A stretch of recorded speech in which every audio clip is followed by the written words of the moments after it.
Hello everyone, Phantom here. Welcome to my Final Fantasy XIV Dawntrail playthrough. If you want to see what I'm up to lately, you can find me on Twitch at the link in the description below. While you're down there, consider subscribing or liking. It helps me and my human more than you'd think. Enjoy the show. Let's see what she has to say.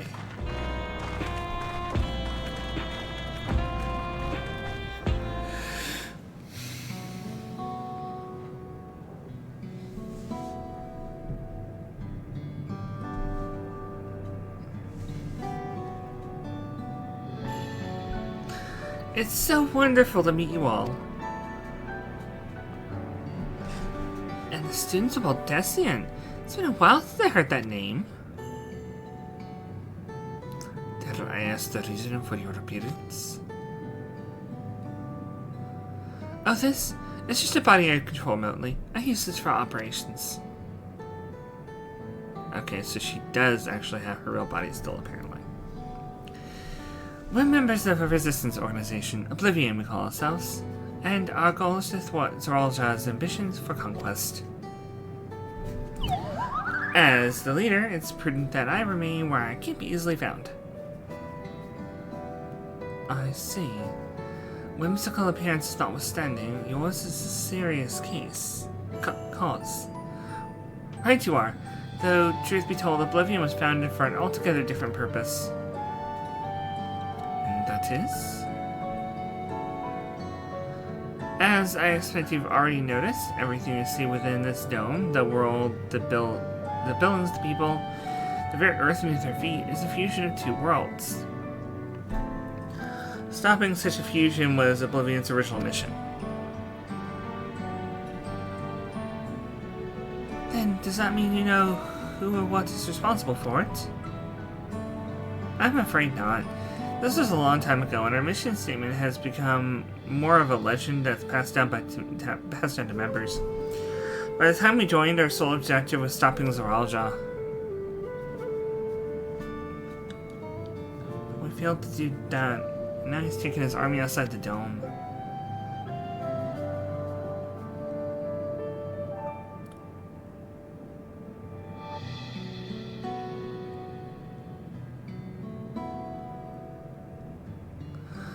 None of you wear those strange devices on your heads. Does that have something to do with your work?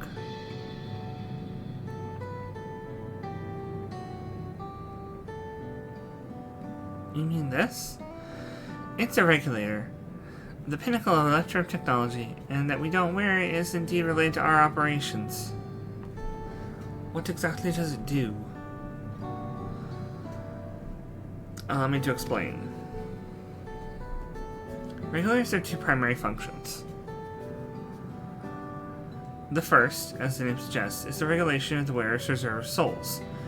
Should they die, the regulator expends the soul to bring them back to life. Reserve? Many people walk around carrying spare souls? They do. Souls are packaged in cells and can be used to replenish the life forces lost due to sudden death, such as in accidents. They do nothing for those who die of old age, though. Distribution of soul cells is based on one's work evaluation to encourage exemplary performance when performing their fulfilling duties.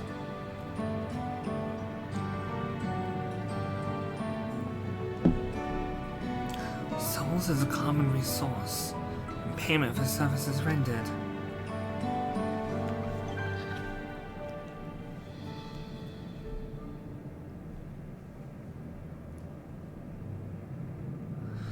The void-sent practice of consuming others for the aether comes to mind. And similarly, I expect the act comes with some risk.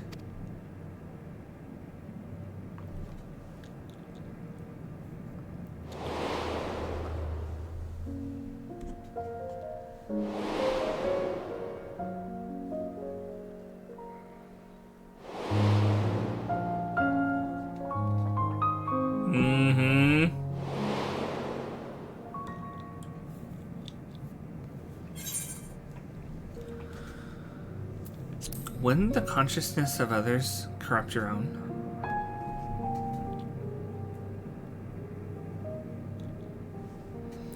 That is prevented through memory management, a process in which regulators also play a role.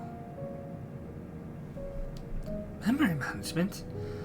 Then the reason everyone has forgotten Namika's existence.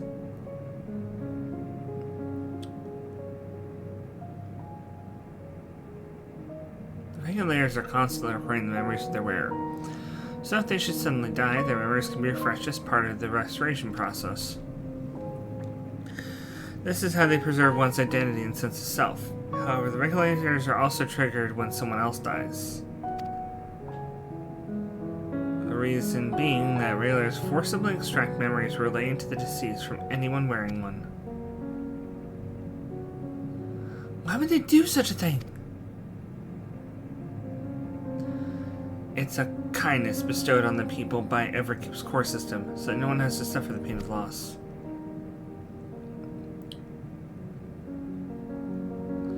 So this is what is meant by the memories being in the cloud. Indeed, all memories of the deceased are waiting for the minds of the people and archived in the system. It's a frightening function of the regulators, and an integral step in soul cell production.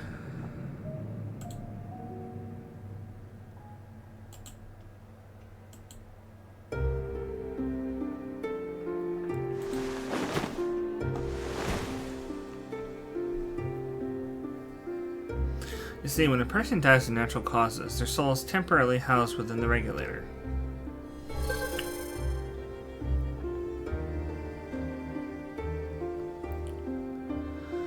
It's then delivered to a facility where memories are separated from the soul.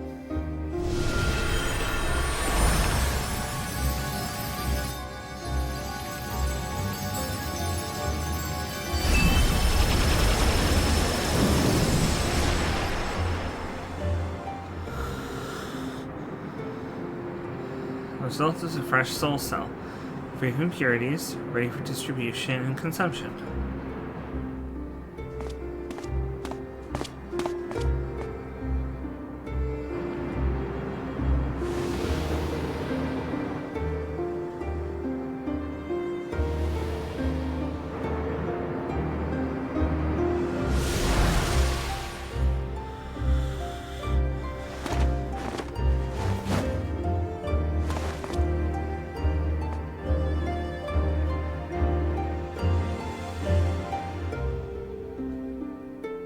A little overexcited there, buddy.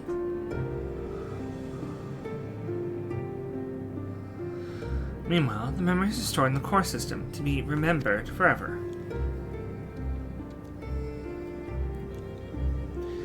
And this is why people are happy here.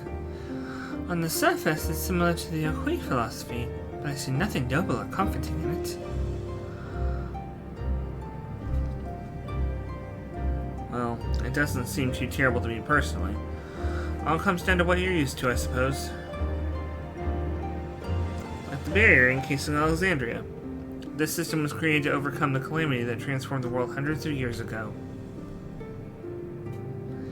Amidst the mounting death toll, scientists used Electrope to devise a means to save what lives they could so that the nation could endure.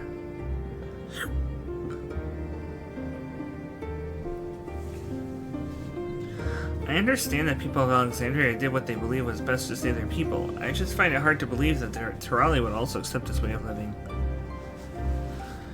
It came as a shock to us as well. In fact, a great many were opposed to it. Which is why the use of regulators was never compulsory. The people have always been free to go about without them if they so wish. Sphene didn't strike me as the sort of ruler to impose her will on others. Ah, so you've already met? She's the one who suggested we come to the Thunder Yards in the first place. She also said she wants to help us stop Zoroja. Awfully kind of her to point me in my direction, and to speak so candidly as well. Whatever her motives, she has given the people a choice. Live with the risk of true death, or the security of the regulators. Everything that lives must someday die. That is the natural order of things.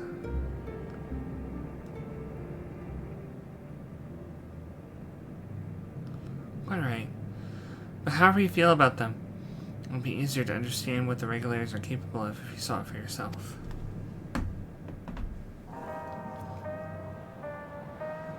I know just the person to show you, and as luck would have it, they should be starting work right about now. Who are you going to see exactly? Come with me and you'll find out. What is it with this nobody ever telling us anything? Come on!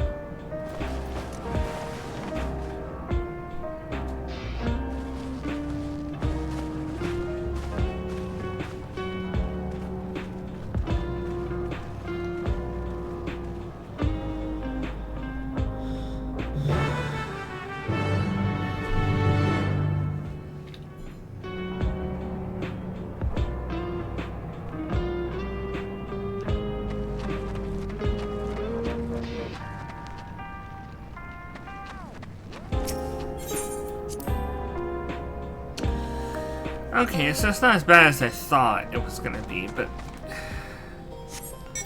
Man.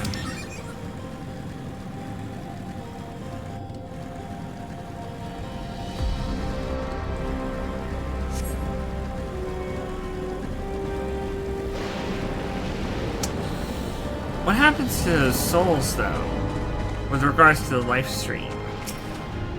Doesn't that disrupt the flow of the life stream? We had to see how the regulations work, but how? I'm sorry, I just can't accept the idea of using the souls as the resource. So those regulators are to blame for everyone forgetting Namika, for forgetting what a wonderful person she was. To alter the memories of the populace with such precision is no small feat. What does she intend to show us? Everyone here? Good. It is the responsibility of Thunder Yard's hunters to kill any fiends found wandering in the area. We're here to meet an acquaintance of mine, Strika, one of these hunters.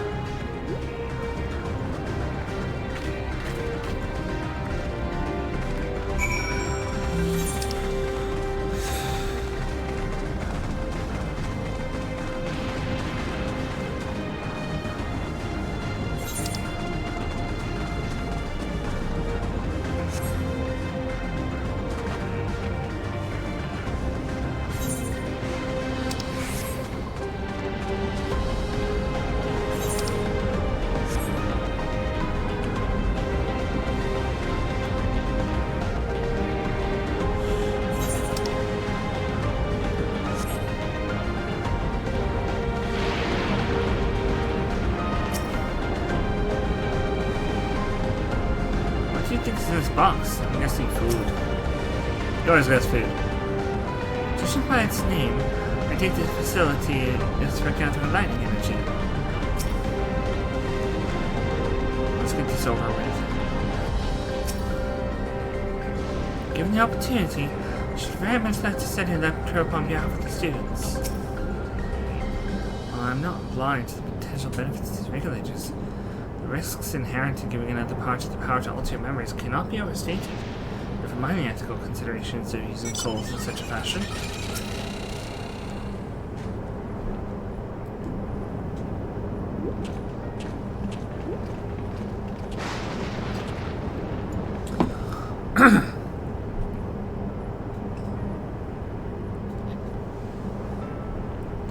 Kakira, what are you doing here, and with so many friends? Apologies for the interruption, but I was hoping they might observe you at work. Hunting, you mean? That's fine, I guess.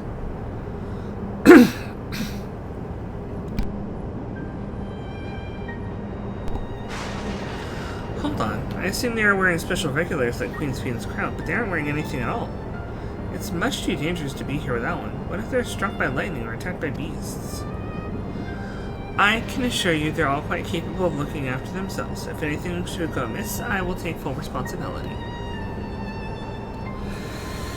Well, don't say I didn't warn you. Dangerous side, there isn't really much to see. Kakiwa said you're a hunter, but wouldn't it be easier for those mechanical soldiers to guard this place? It would, if not for the fact they are weak to lightning. With Thunder Yard being what it is, they've been ordered to steer clear. Some good they are, eh? But these facilities are vital to the upkeeping of Alexandria's infrastructure, so it falls to hunters like me to deal with any fiends. Given the danger, we're well compensated for our work. It's a perfect profession for anyone looking to build up savings. The special selection of souls for our hunters isn't terrible either. I brought this lot here to see the danger you speak of, if it's not too much trouble to ask. Of course. In which case, it'd be a shame just to waste my efforts on just any old beast. You can all handle yourselves in a fight, right? If you cause a ruckus slaying what critters you see nearby, there's a chance you'll draw out something worthy of a demonstration.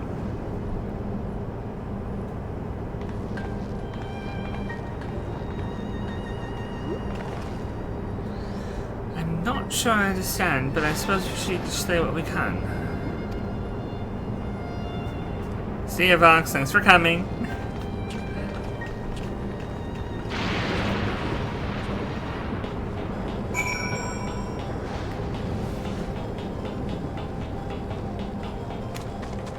So there's defective sentries here, too. I guess that's why they steer clear. Not just weak to lightning, but potentially influenced by it.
It's such a shame when I do that, but I accidentally get the Rathalos and I'm like, but I can't fly!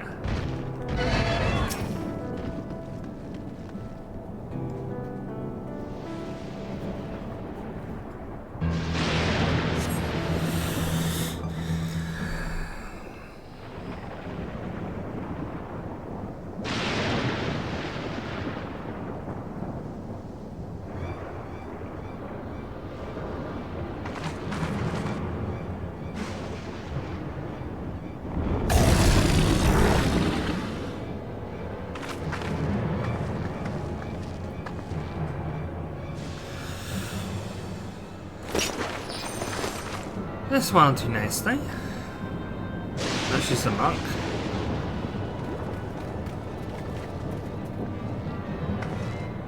We'll help you. It's fine, really. I faced worse. Just watch.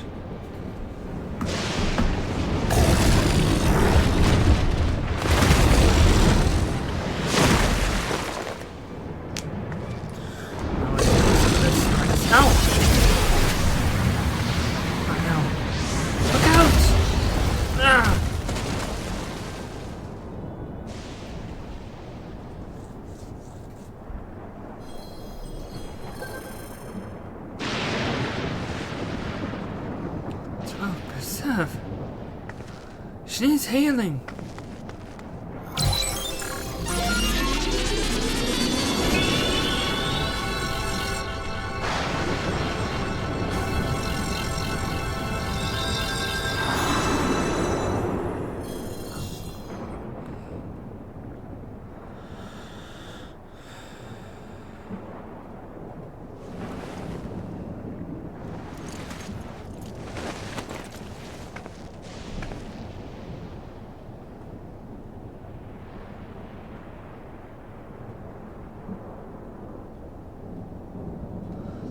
Embarrassing. The bastard caught me off guard.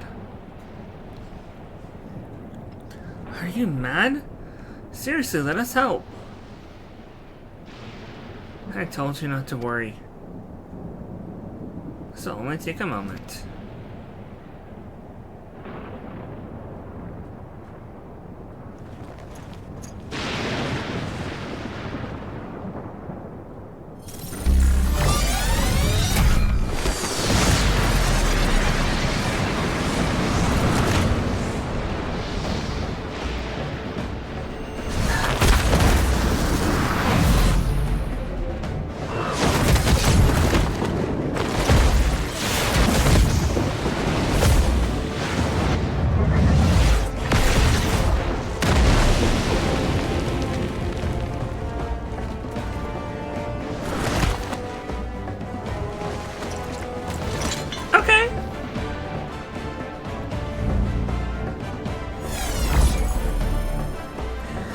Again, this is very Akasha Terminal-esque. They glowed red when they were given forbidden knowledge, and they kind of went berserk. Just like Zaralja. Come on, let's get out of here.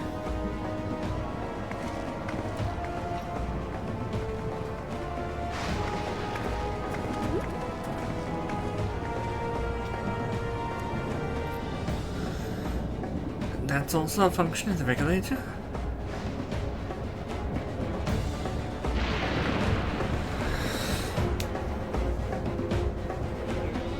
Yeah?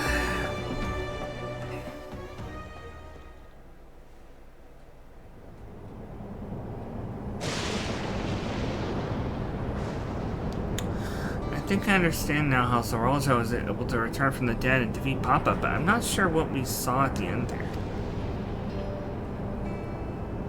As soon as the regulator turned red, it was as if you were possessed. Your movements became beast-like. Don't tell me, you empowered yourself with the soul of a beast? I'm reminded of the Serpentine soldier we encountered at Vanguard who did the same. So you've crossed paths with one of the King's elite? Such a form can only be achieved by gorging yourself on souls. We could do the same in theory, but it's incredibly dangerous. Besides, it's not as if they'd allow hunters to carry that many souls to begin with.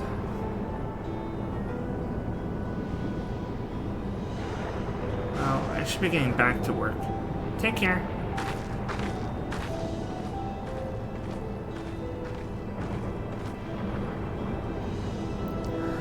And there you have it. Regulators can be a little bit two kinds of souls, those of people and those of beasts. The souls of people can be used to grant the user preternatural strength. Naturally, they can also be used to ensure no one suffers an untimely death. And what about the souls of beasts? They work much in the same fashion, imbuing you with the strength of the chosen animal. If, for example, you use the soul of a wolf, you'll grow more agile and feral, as you saw with Strika. Using several of the same type at once, however, would result in physical changes. Your teeth might become fangs, your nails claws. Too many, you'll become more beast than man. Changing one's form through the souls of other beings. It becomes more and more reminiscent of Void Scent. It's unlike the Void, where the cycle of death and rebirth is simply broken. Souls here are forcibly taken before they might reach the ethereal sea. Different means to achieve similar ends. A cycle to which all within the dome are bound.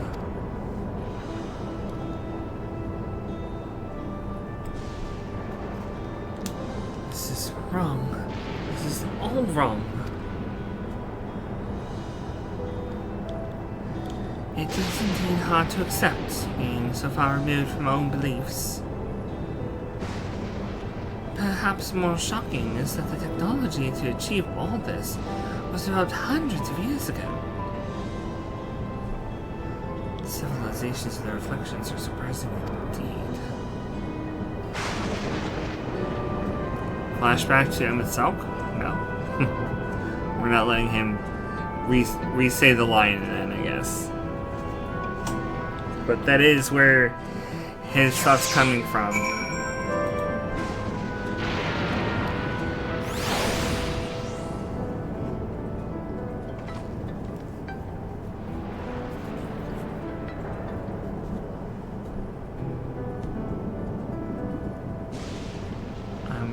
sorry, that was probably a little loud.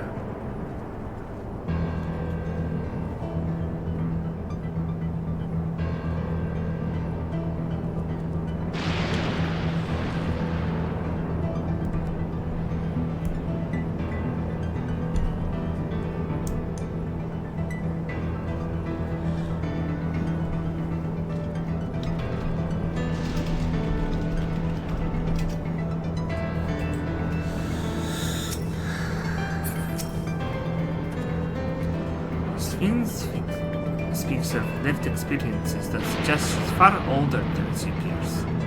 Considering the power of these regulators, perhaps it's not so far-fetched. I've never seen it for myself, but it's said that if these souls potent enough, a single soul is enough to infuse a monstrous transformation.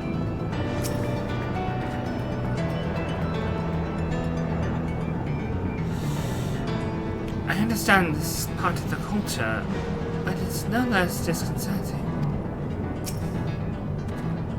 When Emmett Silk spoke of surprising civilizations and other reflections, I wonder if he had Alexandria in mind. Having seen the beauty of the ethereal sea firsthand, I simply can't accept what they've done here in Alexandria.